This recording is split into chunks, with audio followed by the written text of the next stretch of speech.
हर हर महादेव। नमस्कार। मैं पंडित मुकेश शास्त्री नासिक त्र्यंबकेश्वर सिर तीर्थ क्षेत्र त्र्यंबकेश्वर में और अपने YouTube चैनल पे आप सभी का सहर्ष स्वागत करता हूँ। आज का विषय, मैं लोगों ने मुझसे प्रश्न पूछा कमेंट बॉक्स में, पंडित जी आप कालसर्प के ऊपर इसके 12 प्रकार कौन कौन से होते हैं, इसका निवारण कैसे होता है, इसको कहाँ आना पड़ता है और मोस्ट इम्पोर्टेंट इसका खर्च कितना लगता है, शास्त्र सम्मत के हिसाब से बताइए। तो सबसे इम्पोर्टेंट, आना कहाँ है आपको? तो आपको जहाँ से भी आते हैं, रेलवे से आते हैं तो नासिक रोड रेलवे स्टेशन है, वहाँ पे उतरना है। वहाँ से आपको 245 अथवा 145 नंबर की बस मिलती है जो सीधा आपको त्र्यंबकेश्वर में लेकर आती है। त्र्यंबकेश्वर में आकर के आप गुरुजी से संपर्क करें। गुरुजी आपकी रुकने की व्यवस्था होटल या धर्मशाला या लॉज जहाँ भी आप करना चाहें वहाँ पे करवा दिया जाएगा। धर्मशाला कुछ कम रेंज में मिलता है, 500-700 के रेंज में मिलता है। लॉज 1000 से 1200 रुपये के रेंज में मिलता है। होटल 1500 से 2000 के रेंज में मिलता है। परंतु यह भीड़ के आधार पर शनिवार रविवार सोमवार 3 दिन भीड़ ज़्यादा रहती है तो रेट में कुछ ऊपर नीचे होता रहता है। और आने के बाद पंडित जी से संपर्क कर सकते हैं। मिलना चाहे तो मिल भी सकते हैं। अगर कारणवश नहीं मिल पाए तो सुबह पंडित जी के पास आइए, मिलिए और आपका कुंडली का विश्लेषण आप करवा सकते हैं। अब आते हैं इसके कितने प्रकार होते हैं। इसके 12 प्रकार होते हैं। जैसे लग्न स्थान पे राहु हो, सप्तम में केतु हो तो अनंत काल सर्प होता है। यह काल सर्प व्यक्ति के स्वभाव में हमेशा ऐसे व्यक्ति स्ट्रेस में, डिप्रेशन में से जूझते रहता है। व्यक्ति करने कुछ जाता है, बोलने कुछ जाता है, होता कुछ अलग है। दूसरा नंबर का काल सर्प होता है कुलिक। ऐसे व्यक्ति धन को स्थान को प्रभावित करता है। यह क्षेत्र व्यक्ति अर्थ की हानि होती है, कोर्ट कचहरी में जूझना पड़ता है,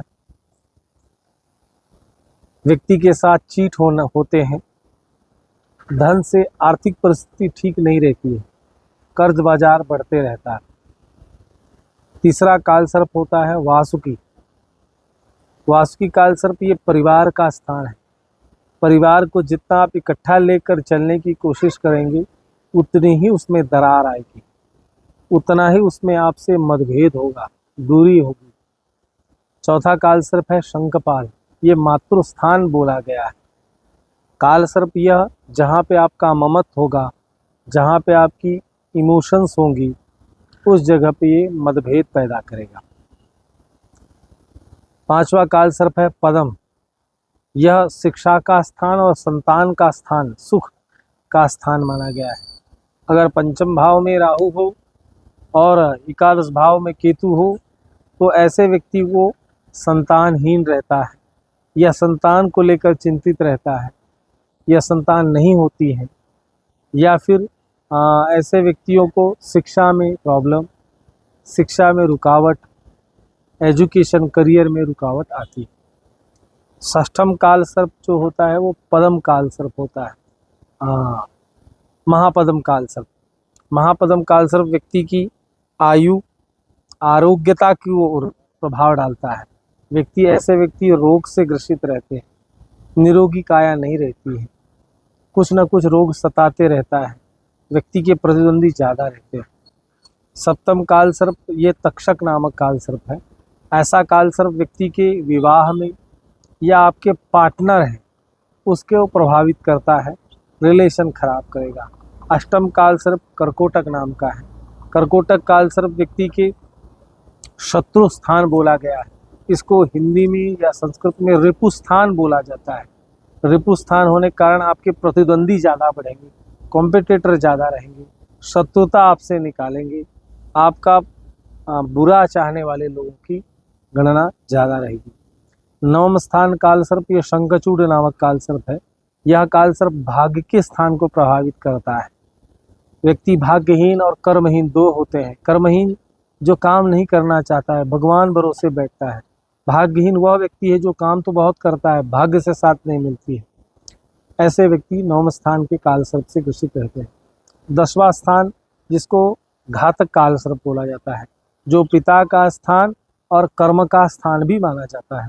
जहाँ पे व्यक्ति अपना करियर सेट करना चाहता है, पिता के साथ अच्छे संबंध रखना चाहता है, इसकी विपरीत होने लगेंगे। यानी पिता के साथ शाब्दिक शारीरिक मतभेद होगा, बॉस के साथ शारीरिक शाब्दिक मतभेद होगा, शब्द नहीं जुड़ेंगे, रिलेशन खराब होगा, करियर जितना आप बनाना चाहेंगे उतने ही खराब होते जाएगा। 11वां नंबर का कालसर्प जो होता है वो विषधर कालसर्प होता है।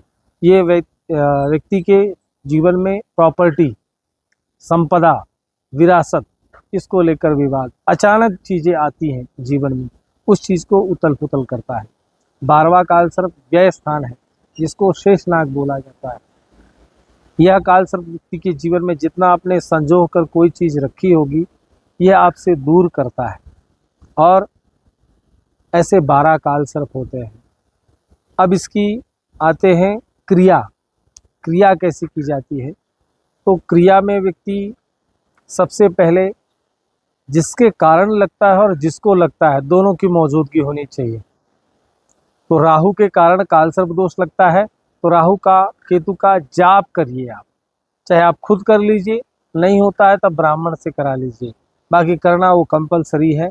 आप नहीं करते हैं, ये वापस रिपीट हो जाएगा, वापस रिवाइज हो जाएगा। इसलिए राहु केतु का जाप करके फिर नाग प्रतिष्ठा करिए। नाग प्रतिष्ठा में जितने देवता होते हैं तो युग के अनुरूप बढ़ जाते हैं। चाहे सतयुग में हो तो 9, द्वापर में हो तो डबल 18, त्रेता में हो तो 3 गुना 27, कलयुग हो तो 9 चौको 36। ऐसे सर्पों की संख्या बढ़ते जाती है क्रम बाई क्रम। जिस युग में आप पूजन कर रहे हो उसको नाग प्रतिष्ठा बोला जाता है। और राहु केतु का जप करके सर्पों की माता है नाग गायत्री, इसको बोला जाता है मनसा देवी, उनका पूजन किया जाता है। इसलिए नाग गायत्री करके कालसर्प का नाग प्रतिष्ठा करिए, राहु केतु का जाप करिए, जिससे यह कालसर्प दोष परमानेंट आपके जीवन से, उस व्यक्ति के जीवन से जो जन्म ले चुका है उसके ऊपर प्रभाव रहेगा। जो जन्म नहीं लिया है वो आगे वाली पीढ़ी बच जाएगी। और इसके 12 प्रकार होते हैं, इसलिए वो अलग अलग ही करना पड़ता है। ये तो हो गया आपका विधान का। अब इसमें खर्च कितना लगता है? जैसे किसी की परिस्थिति, शास्त्र तो कहता है राहु केतु का जप करो, नाग गायत्री करो। अब यजमान की परिस्थिति नहीं है तो बेचारा क्या करे? तो पंडित जी ने कुछ रास्ता निकाला कि यजमान जाप आप खुद कर लो, अगर नहीं है परिस्थिति मैं पूजा करा देता हूँ, महापूजा आदि। इसमें खर्चा 5100 आता है। अगर किसी की उतनी भी परिस्थिति नहीं हो तो नॉर्मल शांति कालसर्प की कर सकता है, परंतु वो सोचेगा परमानेंट सोल्यूशन है तो नहीं, वो एक टेम्परेरी विधान है, उसको करते रहना पड़ता है। उसमें खर्चा आता है 2100 रुपया, 400 रुपया नाक जोड़ा का, ऐसे 2500 रुपया में कालसर्प शांति हो जाती है, परंतु वो करते रहना पड़ता है। और राहु केतु जप आदि के साथ पूछते हैं तो 11,000 रुपये उसको खर्चा आता है। इसी में दक्षिणा सामग्री इसी में है। ये दक्षिणा कालमान परिस्थिति के अनुरूप बढ़ती भी जाएगी, क्योंकि काल चक्र बढ़ते जा रहा है, महंगाई बढ़ते जा रही है, तो चाहे ब्राह्मण हो, हर चीज़ का दाम बढ़ते जाता है। आज के समय में इसमें 11,000 रुपये में खर्चे में कालसर्प दोष की नाग प्रतिष्ठा, राहु केतु जप, नाग गायत्री, ये पूजन पूरा कंप्लीट हो जाएगा। अब इसमें होता क्या है? सबसे पहले गणपति का पूजन करते हैं, उसके पहले आत्मशुद्धि करके हम संकल्प छोड़ते हैं कि ब्राह्मणों के द्वारा हम राहु केतु का जाप करा करके फिर नाग प्रतिष्ठा करेंगे। ऐसा संकल्प छोड़ के ब्राह्मणों के हाथ से राहु केतु का जाप स्टार्ट करवा देते हैं, फिर गणपति पूजन करते हैं, क्योंकि यह कार्य आपका निर्विघ्नता पूर्वक संपन्न हो। दूसरा पुण्यावाचन करते हैं, यानी कलश का पूजन किया जाता है। तीसरा मातृ का पूजन किया जाता है, आपकी कुल देवी का पूजन किया जाएगा, मनसा देवी का पूजन किया जाएगा। उसके बाद आयुष्य मंत्र दिया, लंबी आयु की कामना के लिए आपको आशीर्वाद दिया जाता है। उसके बाद पितरों का पूजन किया जाता है, इसको नांदी श्राद्ध बोलते हैं। नांदी मतलब शुभ, श्राद्ध मतलब श्रद्धानुसारण किया गया श्राद्ध, ऐसे नांदी श्राद्ध होता है। फिर द्विरक्षण किया जाता है, 10 दिशाओं का बंधन। उसके बाद कंकड़ बंधन, इसको रक्षा सूत्र बांधा जाता है कि जिससे आपकी समाज में और सब जगह आपकी रक्षा हो।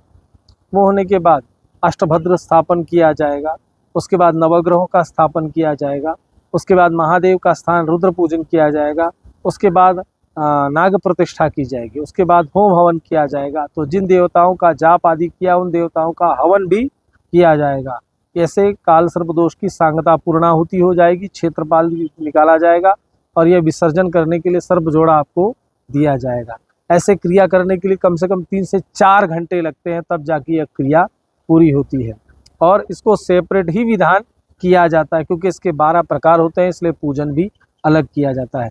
मैं जहाँ बैठा हूँ यह प्रयागराज तीर्थ है, तीर्थों का राजा, गोदावरी के तट के किनारे यह प्रयागराज तीर्थ है। उस जगह ये पूजन किया जाता है। काल सर्प पूजन केंद्र में पंडित जी के घर पे होता है या फिर आश्रम बने हुए उनमें होता है, क्योंकि मंदिर में कोई भी पूजा अलाउड नहीं है। ये तो हो गया सारी जानकारी। इसमें कोई चीज़ आपको ना समझ में आए, निसंकोच मुझसे आप मेरे YouTube चैनल पे या मुझसे कांटेक्ट कर सकते हैं। मैं पंडित मुकेश शास्त्री, नासिक त्र्यंबकेश्वर। हर हर महादेव।